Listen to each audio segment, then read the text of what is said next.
Hello, what's up guys? So for today's video, habang nagtutupi ako ng mga damit ng alaga ko, inaayos ko yung cabinet niya. Ayan.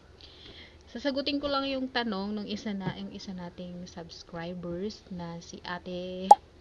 Ayan, thank you Ate sa yung pagtatanong tungkol sa kung anong Arabic ng 32 years old.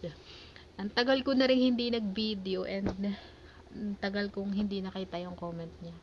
Kasi na-busy tayo sa work. And ayan, sagutin natin. So ate, salamat sa panonood sa aking video. Sana may natutunan ka. And yun, thank you po. So, sagutin po natin yung katanungan mo. So, ang 32 years old po sa Arabic is Ana Omri Itnin wa Talatin. So, I am 32 years old. So, ganun lang po siya.